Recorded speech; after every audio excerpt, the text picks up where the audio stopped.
Hello,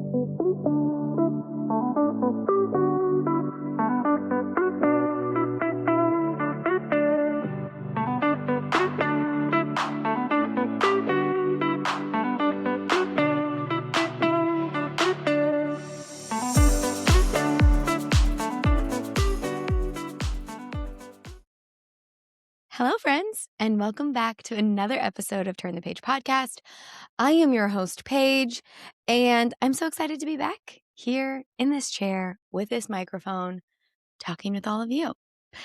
This week, we are going to talk about insecurities because, well, we all have them.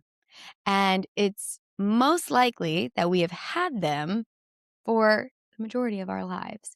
And I have noticed over the last few weeks, a lot of these old insecurities that I felt like I had done a lot of work in healing around were bubbling to the surface. And astrologically, I understand significantly as to why that was happening.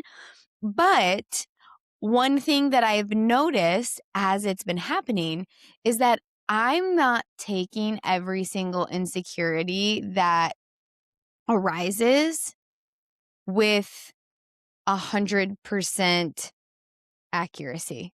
Okay. I have slid into a state of observation. And what do I mean by that? Well, back in my 20s, back in my teens, every single insecurity that I had, I took as accuracy. I took as this accuracy of a reflection of me, whether it was who I am, how I used my voice, how I showed up in rooms, what I looked like, what my body looked like, the choices that I made. Like these insecurities would pop up and I would think, "Oh my gosh, these are 100% true and I need to fix them." I need to fix them. I looked at myself like I was a problem. I was a problem that needed to be fixing. And doing all of the healing work that I've done, being able to release and let go so much in 2025, and just peeling back the layers of the onion of the complex woman that I am, I've really begun to lean into this notion of observation.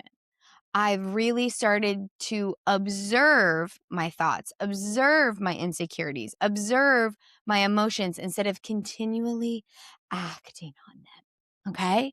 So I am an Aries sun, Mercury, Venus, and that energy is so profound. But Aries energy is cardinal energy.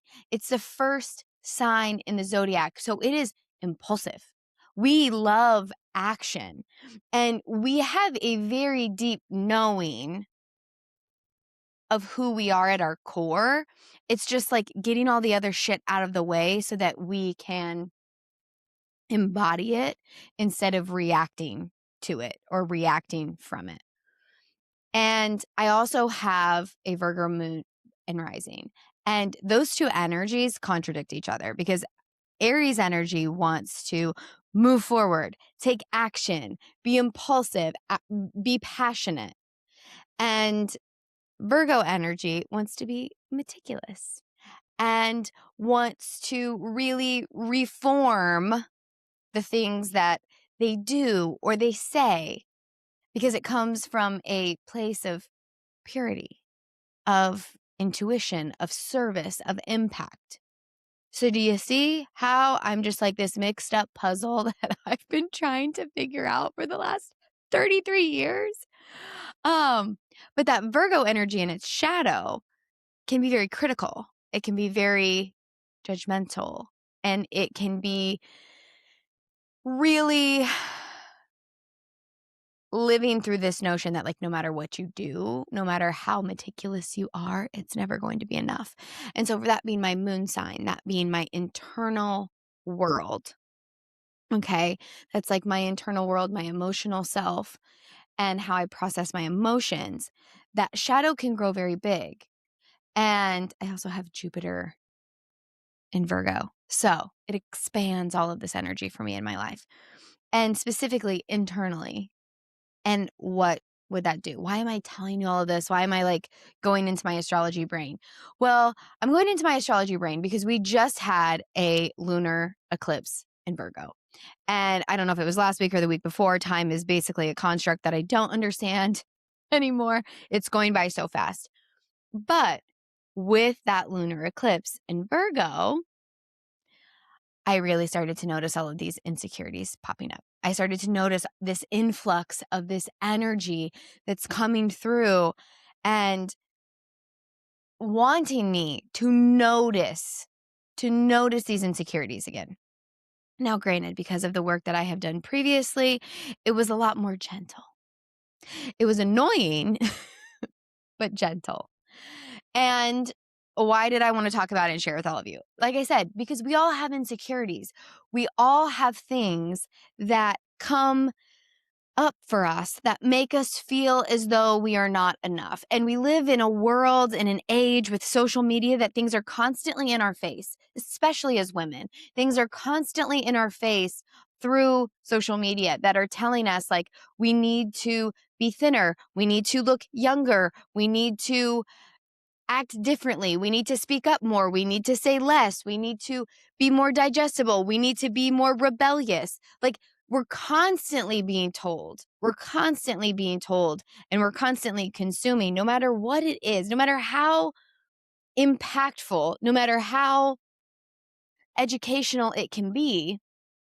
It's really hard to detach from it and not create this internal scale, at least for me, this internal scale in our lives of like, okay, I need to be doing what this person is doing. I need to be creating in a way that this person is creating, or I need to be speaking up in a way that this person is speaking up, or I need to be taking care of my body and my health the ways in which these people tell me that I should. And it's not until we can build this confidence in ourselves, it's not until we can really peel back the layers and understand who we are, what we value, and what we stand for, that we can begin to detach from all of the noise. Okay. I grew up in the early aughts, and that was a very, very tumultuous time to be a young woman. And we had all of these influences telling us, specifically what we were supposed to look like what we were supposed to look like, what our value was, what our bodies were meant to mirror. And as a young girl, I mean, I've always had curves. I've always had curves. I've always had a bubble butt and hips and thighs and a chest. And like, I had this like round face, these big full lips. And it was something that I never felt like was going to be good enough, regardless of how many times or how many people told me that I had a great body, no matter how much attention I got from boys, no matter how many times I was told I was pretty. I didn't believe it. I didn't believe it because I was seeing all of these things in the external world that were being depicted as the ideal woman. I was watching these, celebrities and their low-rise jeans that like literally wouldn't fit over my ass. Like that was never an option for me. Or when I tried, my freaking butt crack would hang out 3 inches from my pants. And it was so hard. It was so contradicting because again, I had all of these people telling me one thing. I got all of this attention for my body and for my face. And on the other side of it, I did not look like the people that were being put on pedestals in the external world. And so I had this conversation with my oldest daughter the other day because she was talking to me about some insecurities that she was feeling. And I had a conversation with her that I really envisioned me also having with myself at her age and as a teenager. And I said to her, we all have things that we're insecure about. We all have things that we are insecure about, but we have a choice of how much power we give to those insecurities. And it can be about anything. It can be about, the way that we perform in sports, in school, the way that we look, our bodies. And as we navigate that, specifically these insecurities revolving the physical appearance, I said, you are going to live a significant amount of your life with people telling you have a killer body. That was always what I was told. It's like, oh, you have a killer body. And I was like, then why don't I feel like it? Then why don't I feel like it? And so I told her, I said, you are going to experience that. I said, but just because people say that to you doesn't mean that it invalidates your experience and your feelings. You are still going to feel insecure about something. It's what happens when we live in this world.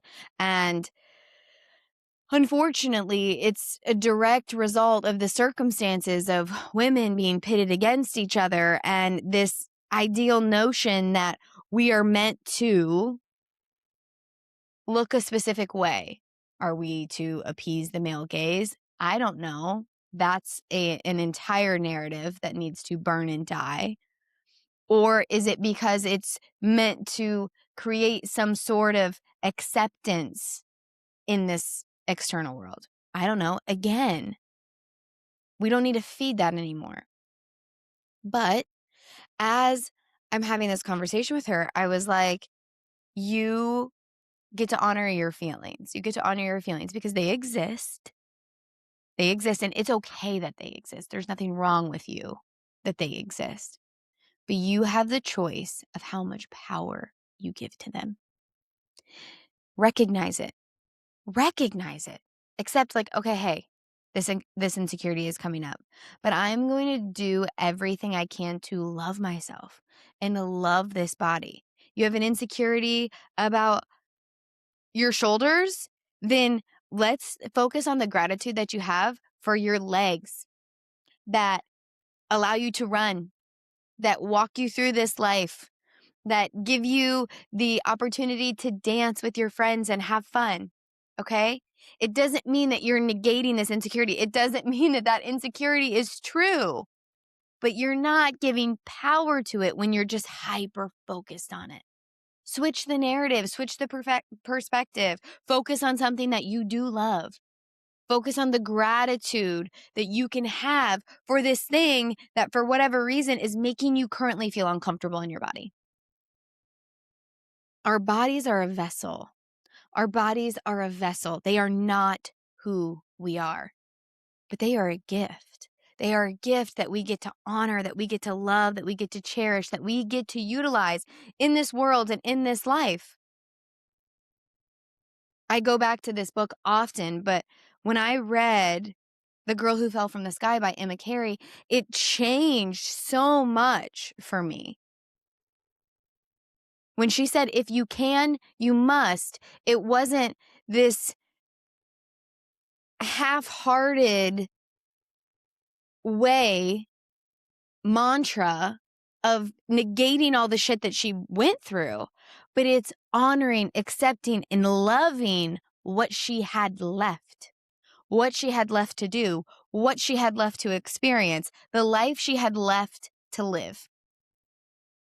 And so as these insecurities have been coming up in my life, as these like little bubbles have been floating to the surface, and I've been observing them and recognizing them, whether it's been about my physical body, whether it's been about my physical appearance, whether it's been about the way in which I use my voice, how I show up online, how I show up with my friends, how I engage with people.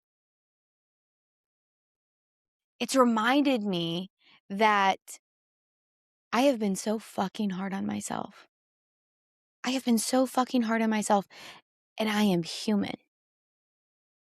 I am human. And most of the time, when we are beating ourselves up about something, the other person in the room is also beating themselves up about something. Half the time we think that people are continually judging us. Like, I'm sorry, but like, guys, it's not all about us, because in their world, it's about them. They're focused on how they're showing up in the room, what people think of them, how people are going to react to what they say or what they think or how they feel. They're focused on what they look like. It's not until we can strip away all of the bullshit, until we can recognize these insecurities and the power that we're giving to them, that we can finally stand there and say, enough is enough. Enough is enough. I have done so much work. It's like frustrating. It's so frustrating. But again, we live in this world to where it's like we're constantly peppered with, oh, like you're 20, you need to start doing baby Botox. Like you need to start doing things to prevent wrinkles, or you need to do this so that you have no cellulite, and you need to add this to your routine so that you can have glowing skin.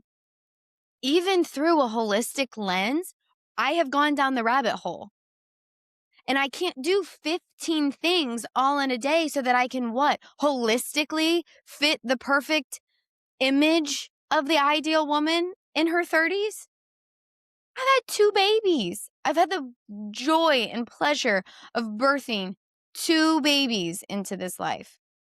I've lived and I've experienced and I've cried, and I have the emotional battle wounds to prove it.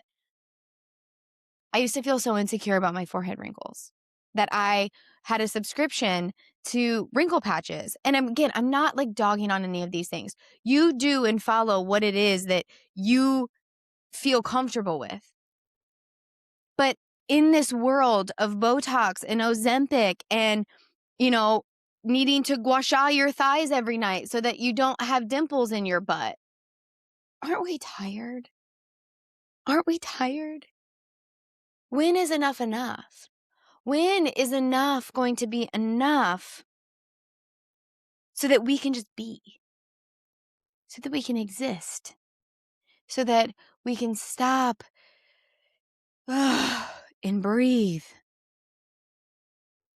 It's like you can spend so much money and so much time and so much energy.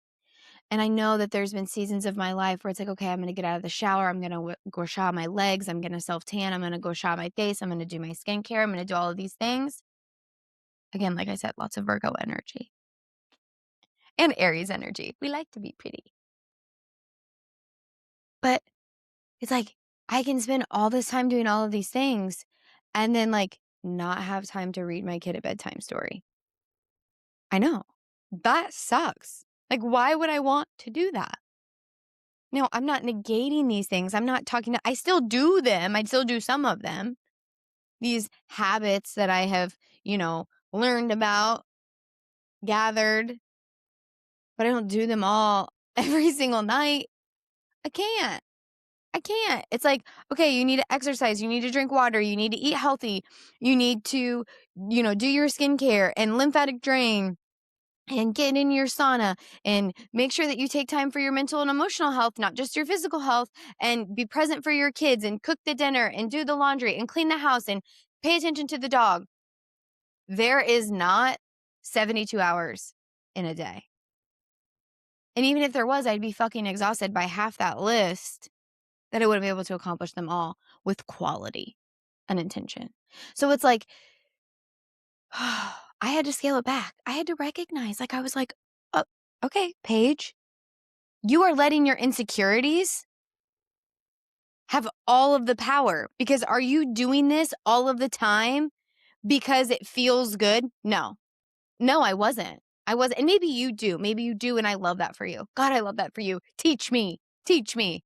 But I got to the point where I was doing so many things that I was like, I am doing these because I'm afraid. Because I'm afraid of having wrinkles, because I'm afraid of having cellulite, because once again, like my obsessive compulsive disorder, I don't know what I would even classify it as, with my body, my hyperfixation with my body was just being translated into a different language. I wasn't counting calories. I wasn't hyper focused on every single piece of food that I put in. I wasn't going to the gym for an hour every single day. I wasn't measuring myself and taking pictures and doing all of that. No, I wasn't. But I was spending money and time and hyper fixating on new holistic ways that I could take care of myself. Do I still go shower my face every once in a while? Yeah. Do I still use my sauna? Yeah. Do I still lymphatic drain? Yeah. Do I still like to exercise? Yeah. Do I still like to eat well and nourish my body and drink water? Yeah. But I notice when I am forcing myself to do all of these things because insecurities are coming up inside my mind. When I catch myself looking in the mirror and thinking, oh God, this should be a little more trim here, or this should be a little more smooth here, or what are we going to do about these forehead wrinkles? I am very expressive. They're not going to go away. I'm an expressive person. I don't know. I don't know. It's so hard. It's so hard. And we try so hard. Damn it. We try so freaking hard. There are so many of us. We try so hard. We try to take care of ourselves and we try to take care of our kids and we try to be present and we try to be involved and we try to do good at our jobs and we just can't do it all the time. And then for those of us who are like, have these little like side passion projects and we're creating content and we are being vulnerable and putting ourselves out there, you know, because I'm such an outgoing person, because I can be very vocal, because I've got all of this fire and this Aries energy leading the way at the forefront, a lot of people are surprised by the insecurities that I have. A lot of people are surprised at this internal world that I describe to them because they're like, I never would have guessed.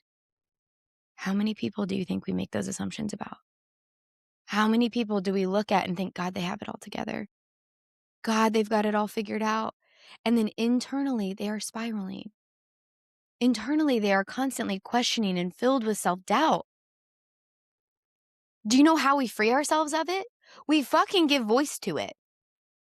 We give voice to it. We acknowledge, we accept, we observe so that we can move through it. And then the next time it comes up, it doesn't hold as much weight and as much power. God, I'm so tired of giving my power away to things that are so insignificant. It's like I used to have all of these insecurities about like, are people going to like me? Are my clients going to like me? Are they going to like the work that I do?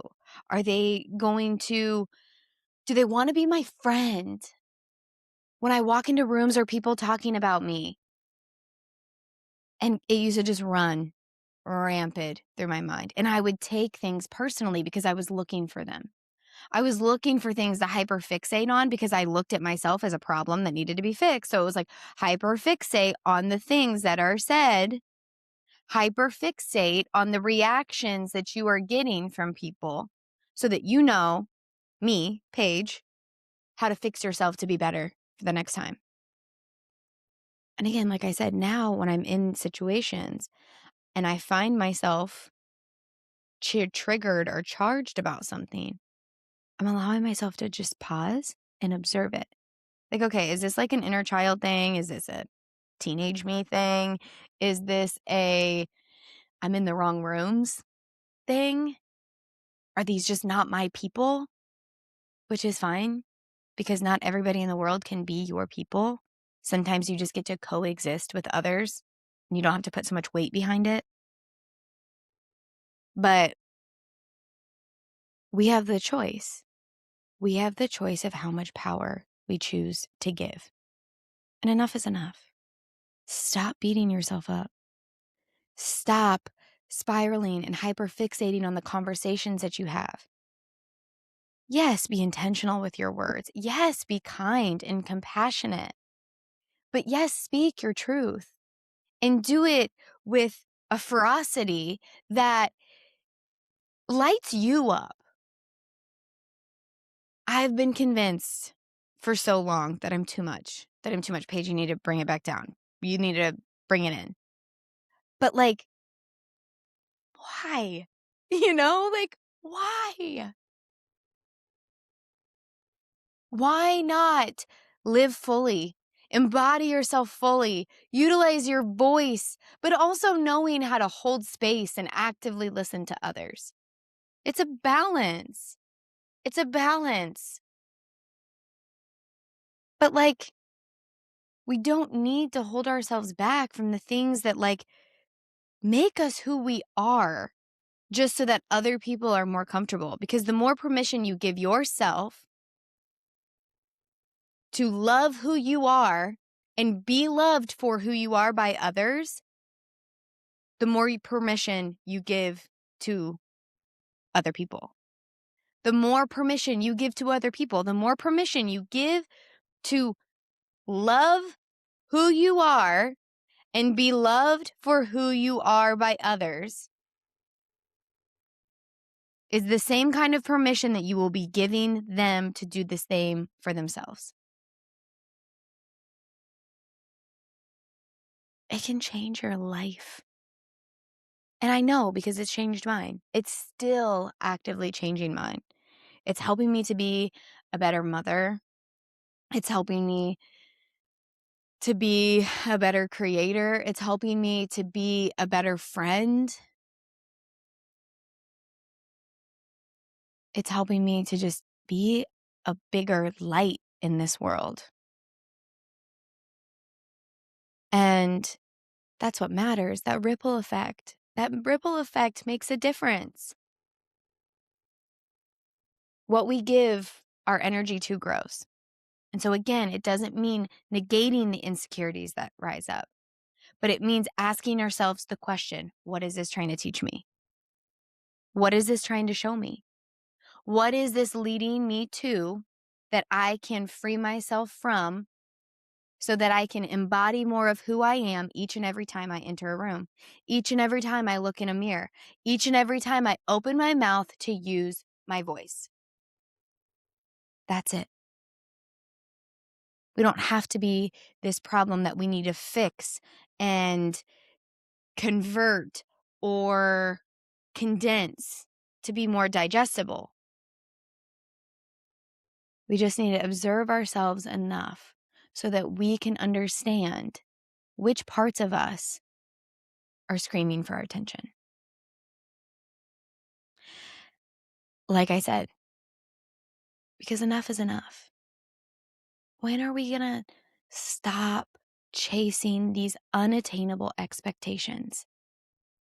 There are seasons of our life that we are going to be able to really, really emphasize parts of our life. Maybe that's the physical health. Maybe that's the spiritual health. Maybe that's being a part of the community. But like, I've had to recognize and realize, like, I can't do all of those things all at once. That doesn't make me bad. It doesn't mean that I'm not good enough. Just because I'm not receiving validation from people that I used to put on pedestals doesn't diminish my value. It just means that I'm being intentional with where I put my energy. It just means that I'm owning more and more about who I am and where I am in my life, and that's okay. That's more than okay. We can't be everything all of the time. We got to set down a plate. So give yourself that permission.